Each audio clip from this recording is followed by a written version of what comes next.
Assalamualaikum warahmatullahi wabarakatuh. Anak-anak sekalian, kita sebelum belajar, mari kita berdoa dulu. Berdoa, mulai. Selesai. Oke, bahasan pada hari ini kita membahas masalah demokrasi.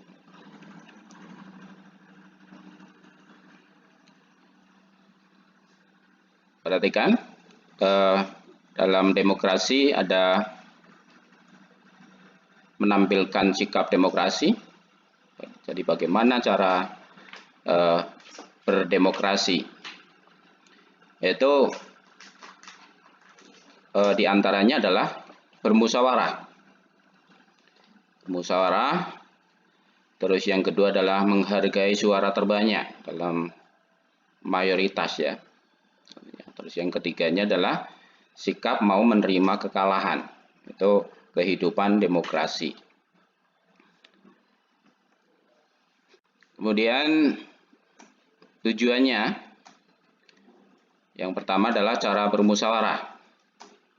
Bagaimana cara bermusyawarah yang baik ya.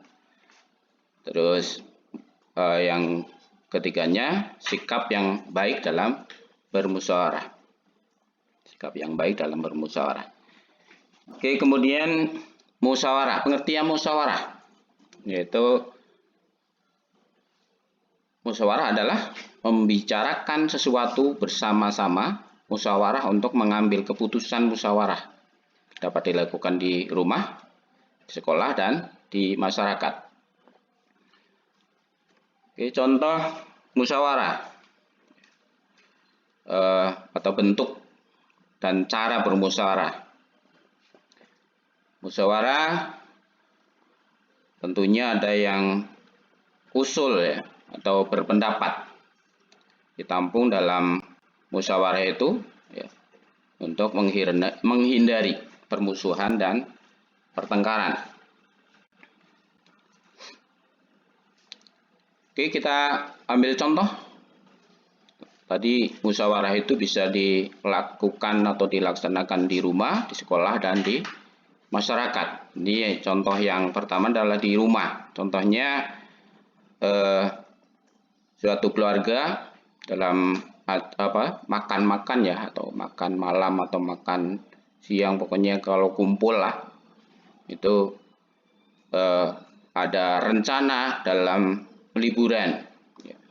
Tentunya di dalam liburan itu ada yang ingin pergi rekreasi dan lain sebagainya, atau kadang juga ada yang inginnya di rumah saja.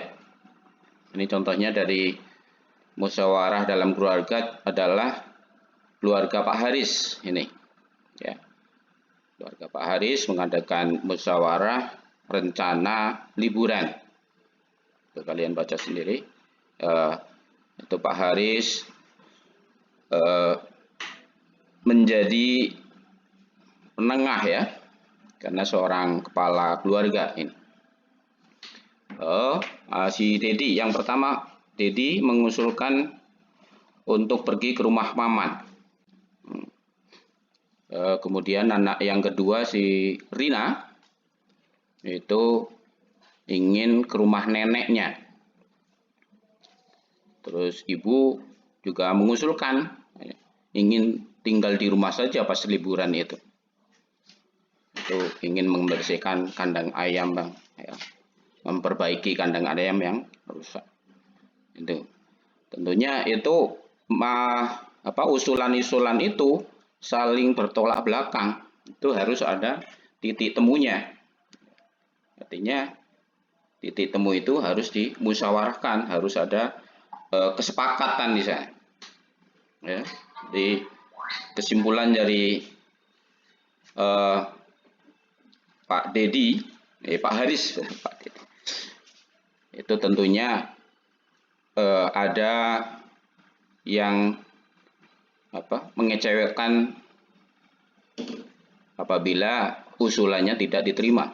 Tapi Pak Haris menghargai semua usulan-usulan itu dengan memberikan penjelasan kepada Dedi, yang karena Dedi ini usulannya belum bisa diterima pada saat itu, ya.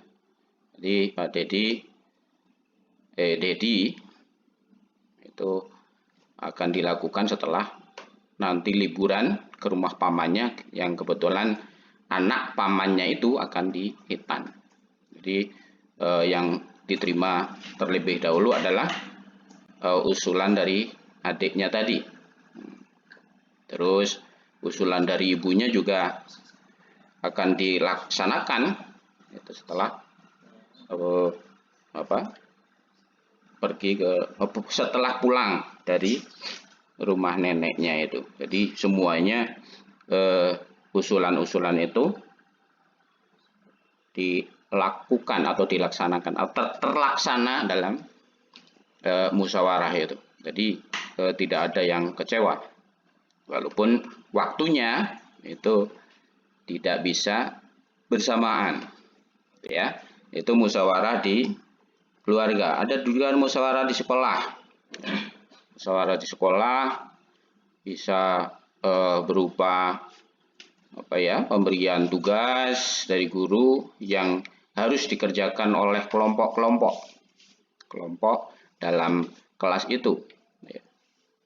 Misalnya bagaimana membuat clipping itu supaya bisa berjalan, tentunya harus dibagi kelompok supaya ringan. Tiap kelompok ada 5 orang yang diberi tugas masing-masing. Dari kelompok itu setiap anak ada tugasnya, ada yang membawa koran, membawa lem, kertas, gunting, dan lain sebagainya untuk membuat clipping itu. Itu tentunya harus dimusyawarahkan itu, ya. Siapa yang punya koran, siapa yang punya lem, siapa yang punya gunting. Nah, itu kebagian semua tugas itu. Oke, kemudian ada lagi musyawarah dalam sekolah. Itu misalnya adalah memilih ketua kelas. Di sini ada contohnya. Memilih ketua kelas, tentunya siapa-siapa yang akan menjadi ketua kelas itu diusulkan oleh anak-anak atau teman-temannya dalam kelas itu. Dia ada contohnya, ada 2 orang ya yang diusulkan itu. Yang pertama adalah Anton, ada Imron, ya, atau siapa saja yang diusulkan itu akan dicatat oleh atau ditulis ya oleh gurunya itu untuk diambil suaranya terbanyak itu. Jadi ini musyawarah menghargai suara terbanyak. Tentunya suara yang sedikit itu harus mengikuti suara yang terbanyak itu dalam musyawarah itu. Itu contohnya antara Anton dan Imron, ya, itu diambil dibuat kartu ya, siapa yang memilih Imron atau menulis namanya Imron atau siapa Anton tadi yang paling banyak, itulah yang akan menjadi ketua kelas. Nah, contohnya di sini si Anton ini terbanyak ya, walaupun cuman selisih cuman 3 saja, itu kan terbanyak itu ya. Itu yang akan menjadi ketua kelas. Dan yang memilih Anton karena suaranya lebih sedikit, itu tentunya harus menerima kekalahan lah ya. Oke, dalam musyawarah harus ada yang, kan ada kalah ada menang ya, tentunya ada yang kalah harus menerima. Di sini bukan yang kalah itu bukan berarti jelek, tapi karena memang sistem musyawarah itu ya, menerima kekalahan yang dijadikan pedoman adalah suara terbanyak ini. Oke, contoh dari menerima kekalahan. Ya. Ini ada dua regu yang akan bermain kasti misalnya. Ya. Ada dua regu atau sepak bola juga bisa juga itu ya, yang akan memilih gawangnya atau memilih bolanya gitu. Itu diundi. Siapa yang milih bola berarti tidak memilih gawang. Ya.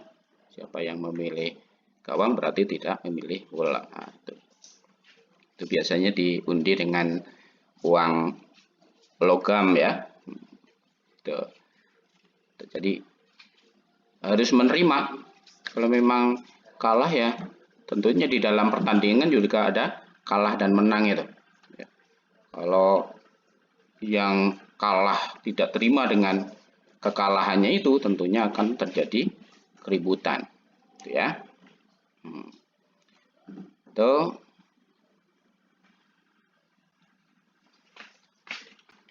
Kemudian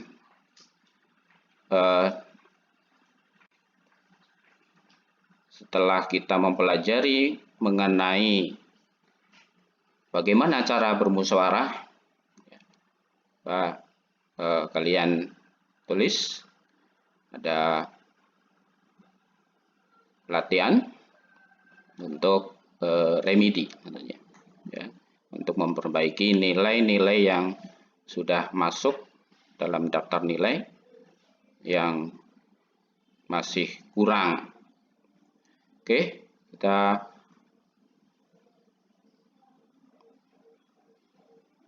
yang pertama latihan itu keputusan dalam musyawarah berdasarkan titik-titik. Jawabannya apa ya? Jadi sudah dijelaskan. Keputusan dalam musyawarah berdasarkan apa? Ada beberapa poin. Yang kedua, untuk mengambil keputusan bersama dilakukan dengan cara apa? Atau titik-titik ya. Terus yang ketiga, hasil musyawarah dilaksanakan oleh hasil musyawarah itu tadi.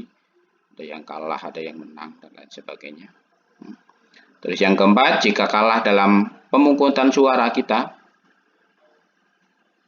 harus bagaimana? Yang kelima atau latihan yang kelima adalah Ardi menjadi juara catur anak-anak tingkat RW. Sikap Ardi, nah, sikap Ardi menjadi juara, sikapnya harus bagaimana? Gitu ya. Oke, silakan dikerjakan beberapa menit. Oke, nanti dikumpul setelah selesai. Oke, demikian saja pertemuan pada hari ini.